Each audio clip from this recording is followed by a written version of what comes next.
Good morning from Washington, D.C., where I'm in our global headquarters. Good afternoon to those in Europe and in Finland. And greetings to those joining us from around the world. I'm Fred Kemp. I'm President and CEO of the Atlantic Council. I'm pleased to welcome everyone to today's Atlantic Council front page, our premier platform for global leaders. I'm joined today by President Alexander Stubb of the Republic of Finland, and he's joining us from his Camp David in Finland, which I think translates Golden Beach. I'm not going to try to say the Finnish. So welcome and thank you for joining us. Thank you. It's called Kultaranta in Finnish, a slightly complicated Finnish word. Yeah, that's what I was going to say, but thank you so much.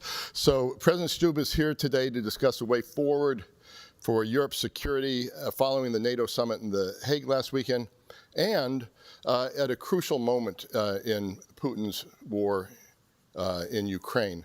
I always like to introduce our audience to certain interesting aspects of the global leaders we bring on here. President Stubb was born to a Swedish-speaking father, a Finnish-speaking mother. It's a bilingual country. He speaks both. He went to Furman College, and that is in South Carolina, right, President Stubb? Greenville, South Carolina, that's for sure. I love that accent as well. And he may be the only person I know who went from the Appalachian Mountains to the River Seine at the Sorbonne in Paris. Also studied, got his master's in Bruges in Belgium, got his PhD at the London School of Economics, has been Prime Minister, Finance Minister, Vice President of the European Investment Bank, and now President.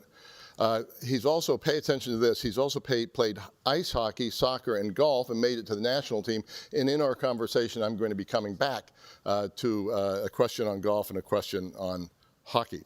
But I won't start there. Where I'd like to start is, we were both at the Hague Summit. You stated that we were, and your quote was, "We're witnessing the birth of a new NATO." Can you tell us what you mean by that? What are the most significant elements of that? And how will the US and European roles be different in this new NATO? Sure. Yeah, I mean, I call it a new NATO because I think the summit was historic, and I know that some people inflate the word historic, but for me, we saw the birth of a new NATO on three accounts. One was the return back to its roots. In other words, being a deterrent to a bigger imperial power in Europe, namely Russia. So it sort of went back to its main purpose from 1949, when it had done some soul searching after the end of the Cold War and focused more on peacekeeping and other things. The second reason is, of course, the defense expenditure, which was hiked up to 5%, 3.5% hard military, 1.5% something that supports defense in general in terms of infrastructure.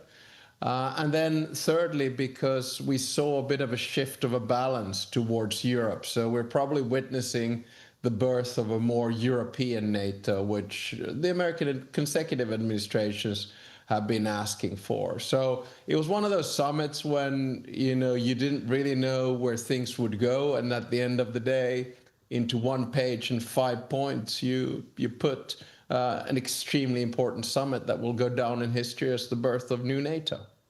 So there was a lot of, talking to my European friends over the first weeks, months of the Trump administration, there was a lot of concern about the United States. Would it stay committed to Europe? Would this summit turn out not to be historic in the sense that you're talking about? Are people coming away relieved, satisfied? Does this fix things forevermore, or what do we need to watch for in the next 6-12 months to really realize to what extent this is a historic summit? Yeah, I mean, I think relief is probably the wrong word. People came out quite pleased. I mean, I come from a country with 1,340 kilometers of border with Russia. We're a new NATO member state. So for us, it's extremely important that the alliance is serious about its defense. And this was kind of the first time since the end of the Cold War when we sort of combine our planning with our operations, and the more, of course, our allies spend on defense, the better off we are up here taking care of the northeastern flank of the alliance. But also, I mean, I was never one of those alarmists who said that, the US is going to withdraw from NATO and so on and so forth. I thought that was more hype than anything else.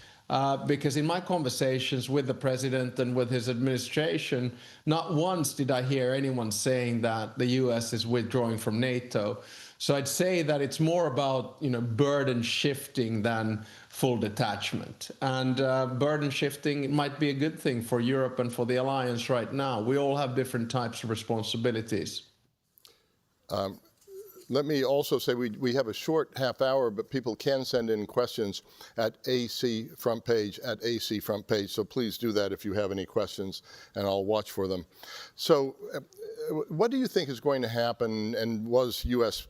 Troop presence discussed? Whatever happens to military presence from the United States in Europe, what will European militaries need most? Finland has conscription, for example. Is that something other European countries might need to consider? And I should add for our viewers that you joined Finnish conscripts on a 23-kilometer speed march last week, so you're up to speed on the issue, so to speak. Yeah. No, I mean, we're not going to give lessons to other allies whether they should have conscription, in other words, obligatory military service. We've had that always. And of course, we do have one of the largest militaries in Europe together with, say, Turkey, Ukraine, and Poland. And I keep on hammering down that we have 900,000 men and women who've done military service. We can mobilize 280,000 at wartime. We have over 60 F-18s. We bought 64 F-35s. The first one is going to roll out in December. We have long-range missiles, air, land, and sea. We have the biggest artillery in Europe together with Poland. And I keep on saying, we don't have them because we're worried about Stockholm or Sweden, if you know what I mean. And it's kind of self-interest and self-defense. And we all have different kinds of roles. Now, when it comes to burden sharing, what I see happening is that Europe needs to sort of focus on a few specifics. We're not going to see a major shift away of the United States towards the Indo-Pacific, but there will be a rebalancing.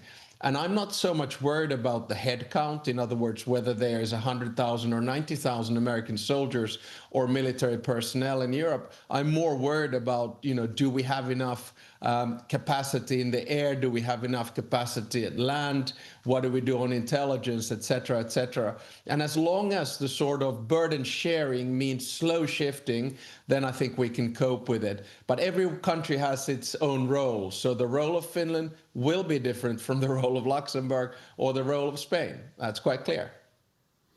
Thank you for that answer. So you've golfed with Donald Trump, and I understand from my friends in the administration that he was pretty impressed with your golf game. You just saw him at the NATO Summit in The Hague. Have you come away from these interactions with insights about the U.S. president that you share with your colleagues, particularly in terms of his positions on NATO, the war in Ukraine, transatlantic alliance, and of course, he came to the summit following the U.S. Strikes on Iran's nuclear capabilities? Well, I mean, first of all, the nice thing with golf is that it's a social game and you actually learn a lot about other human beings almost on the first hole when you play. And I have to say that we had a really pleasant round. We spent the better part of 7 hours together, which included breakfast around and lunch. So you sort of, in a social setting, get to know someone. And as I always say, a lot of people who are in the public eye, they're never as good or as bad as they seem in the public eye. As a matter of fact, we're all quite different privately. And I felt very good about the round and the relationship that I've been able to forge with the president of the US. And I say this with all humbleness because you have to understand, I come from a small country with 5.6 million people. So for a president of a small country like Finland to have a relationship with the president of the United States is good. And I always say that in foreign policy, you have to deal with the world as it is, not as if you wish it would be. And that means that, you try to engage. At the same time, I by no means want to inflate my role. I have conversations with the president, we message with the president, and sometimes he listens, sometimes he doesn't. That's the way things go in diplomacy. And of course, as we all know, in diplomacy, it's always two legs. One is state to state, so that's about values and interests. And then the other one is personal. I'm happy that, state to state, we have the same values and interests with the United States. On a personal level, at least I can say that I get along with the President of the United States. Thank you so much for this. Let's shift on that, in that spirit, to Ukraine. The Wall Street Journal on its editorial page today writes about the administration's denial of Ukraine's much-needed weapons. Wall Street Journal sources tell them that they're going to include the Patriot air defense missiles, Hellfire missiles, 8,500 howitzers, and other ammunitions. Some were already in Poland awaiting delivery. So this is a conscious decision to deny Kiev weapons it was counting on before Russia's summer assaults. That's from the Wall Street Journal. It's also been reported elsewhere. And U.S. officials have said U.S. stockpiles are getting low, and therefore they will halt the delivery of some air defense munitions. How do Europeans feel that gap? I mean, this is coming now. It's not coming after one has a lot of time to fill in production. And how will this move have an impact on how U.S. allies view American commitments, not to NATO in the long term, but to Ukraine over the short term? Sure. I mean, a few observations on that. Obviously, if and when we want Ukraine to win this war, because it's not only Ukraine's war, this is a war of the West as well. We need to do two things. One is to continue to provide Ukraine with the weapons that it needs to win this war on the battlefield. And basically, two is to increase the pressure on Russia, which really at this particular time means more sanctions. And Europe has done that. The United States is in the process of doing that. Second observation is that, the situation on the ground keeps on changing, because after the NATO summit, I know that President Trump and President Zelensky had a good meeting. I happen to have had a meeting with my Nordic friends and President Zelensky right after that. And then the language on, the provision, for instance, of Patriots was a little bit different. So we don't know exactly where we stand on this. But I think the big picture here is that Europeans have to understand that they have to take more of the burden. So if we look at financial aid, Europeans have given more than the United States, somewhere north of 130 billion, whereas the US is somewhere north of 120 billion. But the US has provided 70% of its aid in military.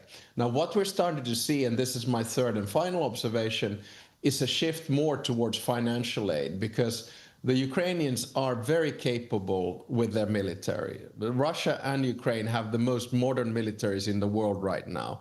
They have combat experience. The example I give is that when the war began, Ukraine was able to produce 0 drones. Last year, they produced 1.5 million very cost effectively, and this year 4 million. And we know what drones can do. We saw them take out a lot of the strategic bomber capacity at long range. So we need to find the right balance where Europeans can help the Ukrainians, where perhaps the Americans are leaving a few gaps. And we need to do all of this jointly. An absolutely final point, Ukraine is doing well on the military front. President Zelensky showed President Trump a map which shows that Russia has advanced only 0.25% of territory this year. And this is, of course, at a hideous, colossal loss at about 170 Russian soldiers per kilometer. So they're not advancing. They're not making big moves. Yes, they are advancing, but it's not colossal. So we just need to continue and grind it out and support Ukraine the best we can. Thank you for that answer. I know the war in Ukraine wasn't a big focus at the NATO Summit in The Hague, at least not so much in the communique, and the focus was elsewhere. But if you were huddling with President Trump and other NATO leaders right now, with the summer campaign coming at us, what would you advise the U.S. and its allies, but in particular toward the diplomatic negotiations to end the war in the near term, and how to get to a just and durable peace in Ukraine in the longer term? So you're sitting in the room with the allies, with the President Trump. You're the one with the long border there. You know the Russians best. How are you feeling about the diplomatic negotiations and what it will take to get to a just and durable peace? Okay, so the way in which we frame it and all the conversations that I've had with colleagues over the past few months and also with the President of the United States is to say that we have to look at this very much in two phases. So phase number one is a ceasefire. That's basically when the killing stops. The war is not over. We're still in a state of war, but that's when you don't anymore do military activity, air, land, or sea. Now, of course, we are in a situation where the United States has rightly proposed a ceasefire. It has been accepted by Ukraine and supported by Europe, and there's only one player that wants to continue the war, and that is Russia and Putin. Now, if we were to get that ceasefire, that then means a second phase, and the second phase is the actual peace negotiations. That's when you start discussing territorial settlements. That's when you start discussing compensation. That's when you start discussing reconstruction. So we have to do this in two phases. You can't sort of lump everything in together. You'll get nowhere. And a final point on this, again, the only thing that Putin understands is power. So that's why we just have to keep on supporting Ukraine militarily to basically increase the price of the war for Putin. And on top of that, we have to increase pressure through sanctions to make sure that his war machine will grind to a halt at some stage. The Russian economy is in tatters. You know, inflation, interest rates is at 20%. The reserves, currency reserves are out. So they're not going to be able to do this for a long time. And there's going to have to be a time when even Russia has to end this war. They can do it, but without pressure, they will not stop. And it sounds like you're saying Russia is weaker than it sometimes seems. And obviously, I don't know what the numbers are, but the GDP of the European Union is 30 times that of Russia. So one has this within our means. Yeah, I mean, it's obviously, you know, it depends on what you compare to, but just to you know, give a broader picture, the Russian economy is smaller than the Italian economy, a little bit bigger than the Spanish economy. And the lifeline of the Russian economy is always about natural resources, oil and gas. There are no Russian consumer products in the pipeline. And they have now shifted their trade eastbound, and they're completely dependent on China. And we have to keep this in mind when we deal with Russia. It does have vast natural resources, there's no question about that, but in terms of other industrial capacity, it is very limited. The only worrying bit here is that Russians are, of course, willing and ready to accept a colossal loss of life for this war. Remember that over 1 million people, according to intelligent estimates, and 1 million Russians have vanished in this war. In other words, 250,000 dead, 750,000 wounded. And that is because the Russian soldiers are getting paid well, they have good bonuses, and then there's what we call Putin's maternity package. So if a Russian soldier dies, the family gets $80,000, which is a lot of money in Russia. So unfortunately, never underestimate the capacity of Russia and Russians to sustain misery and pain. And that's actually the biggest overcoming that we need to do here. President Stubb, I think this is an important message from a Russian neighbor. I have a question from our audience. Stephen Shapiro, who's a senior advisor to the Atlantic Council, has made a recent swing through Nordic capitals. And he said that it was apparent to him during that swing that military planners there have some concern that after the Russian war in Ukraine settles into whatever it will become, Russia is freed up to relocate its forces, Putin will test the alliance's commitment by taking a quote-unquote free bite, the way he puts it, out of NATO territory to see what will happen in terms of Article 5 response. So that could be Estonia, it could be the Baltics. He says, well, it's easy to say Finland would certainly respond if that bite comes. would Hungary, Slovakia, Spain, so he worries about the splintering of the alliance if something like this should happen. And also not to mention the territory of NATO states. Yeah, I mean, Shapiro was here actually at my flagship event called the Kultaranta Talks here at the summer residence a couple of weeks back. And he made that same claim. And as much as I often agree with Mr. Shapiro, Dr. Shapiro, on this one I disagree. So basically our base case is quite simple.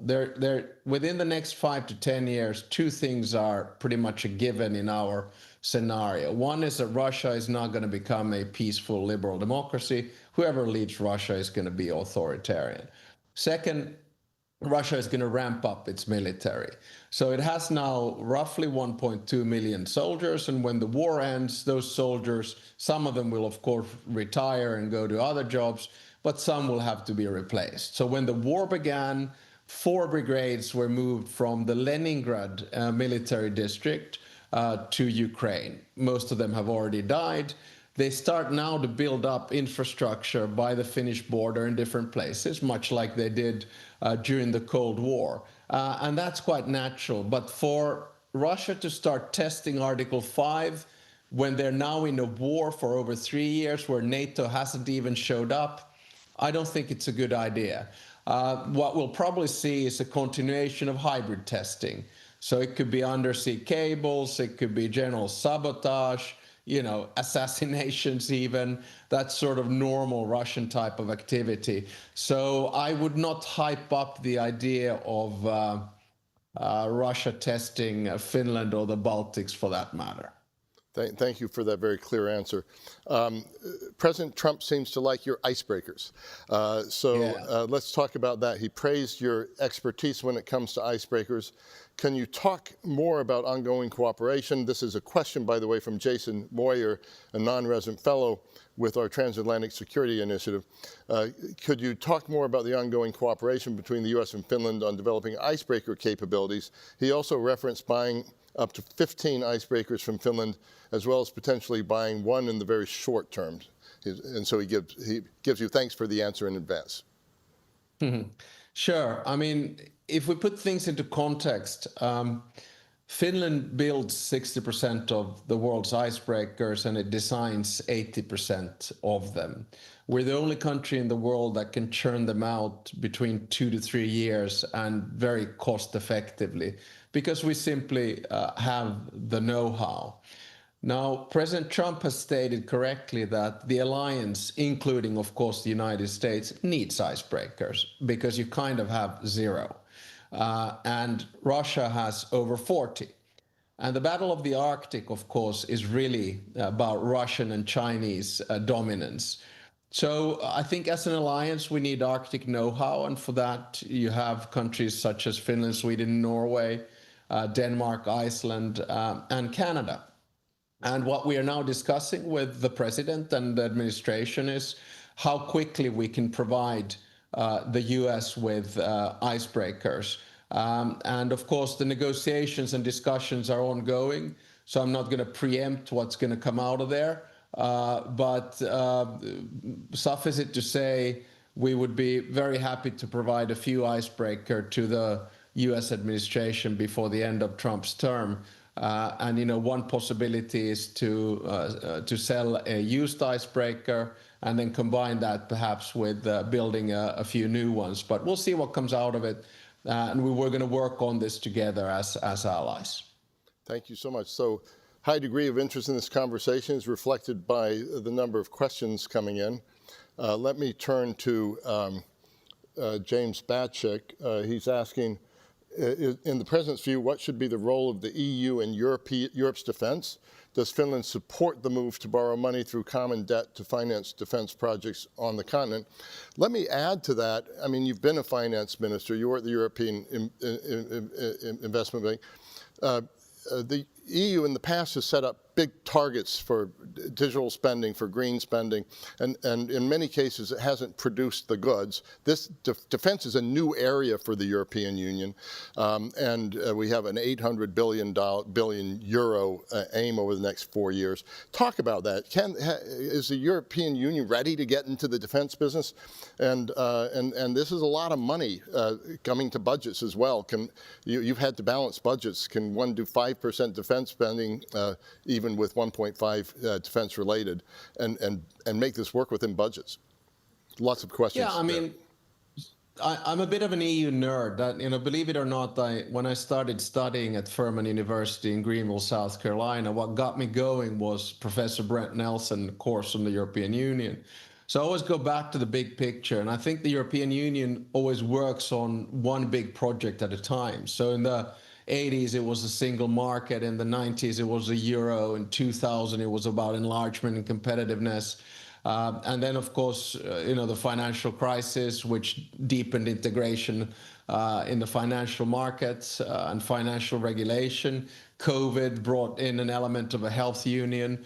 And then, of course, Russia's war of aggression in Ukraine brought a sort of more geopolitical or military twist to what Europe does. And I think the next big project for Europe is going to be in defense. And then it's a question of, how do we pool our sovereignty in that field? When I say this, I want to stress that this is not about replacing the alliance. This is more, I would argue, about military and defense industry.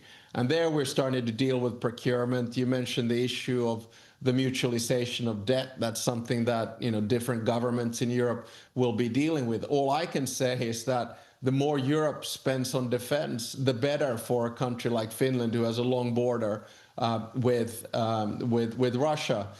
So we are going to start seeing bigger projects happening on defense, and then a rebalancing, I think, of the defense balance sheet, which is a good thing. And then Fran Burwell asked a question that's related to this, which is, what role does the EU have in developing the European defense industrial base? How should it cooperate with NATO on this? I'm talking to people, and on the one hand, one needs Europe to produce more, innovate more, create more, but on the other hand, you'd hate to lose U.S.-European defense cooperation, and of course what the U.S. has in terms of defense is also quite important. How do you see this playing out? Yeah, it's not a zero-sum game. So if we look at the purchase of industrial military goods, Europe buys double the amount that the US buys from itself. So of course, Europe is a big market. Having said that, we have one big problem in Europe, and that is that we buy things separately. And then of course increases the price. We buy different systems. And also, if you just look at our, for instance, tank systems, we have a few 10 different systems, whereas the US has just a couple. So we need to rationalize a lot of this stuff. A final point is that we also have to remember that modern warfare is changing. And that means that I'm not saying we're moving away from big, traditional industrial defense products, but AI is coming to the game, drones are coming to the game. It's a completely different ball game. So we have to learn from what Ukraine has done and how quickly they were able to ramp up their military. As commander-in-chief here in Finland, I talk a lot about with the commander of our armed forces, and we discuss about the different tenets of modern warfare. Do we have the capacity? What do we need to do? Because sometimes when it comes to just building your industrial base, you need a lot of propeller heads, a lot of startups. It's not the public sector that's going to be able to do this anymore. I think the whole field is moving, and in the next 5-10 years, we'll be smarter and we'll understand what we need. And then, of course, we have to ask the question, why do we need it? Well, we need it because the number one security threat in Europe is still Russia, and it'll continue to be that. So let me close on that, and this will be my hockey question to follow my golf question. Putin appears to be trying to decouple diplomacy with Russia from the issue of Russia's war in Ukraine. For example, he recently offered to help broker a deal between Iran and Israel, which the U.S. did not take him up on. Before that, in a phone call in March with President Trump, he proposed a series of ice hockey games between NHL players and players in the Russian Hockey League. I know ice hockey is a national passion of Finland, personal passion of your own. Should the U.S. and its allies be open to decoupling diplomacy with Russia regarding its war in Ukraine and on other issues? And if you'd like to comment specifically on the idea of a hockey series with Russia, please feel free to do so. Well, my answer is absolutely not. Remember that Russian soft power is linked to things such as ice hockey. They have their own league called the KHL. And I don't think there's any space for that kind of diplomacy. And I'm very glad that all sensible people have rejected that. I'm also glad that President Trump saw through the veil of smoke when President Putin wanted to deviate his efforts towards mediating peace in Iran. And Trump's answer was, well, we've got an own war to deal with.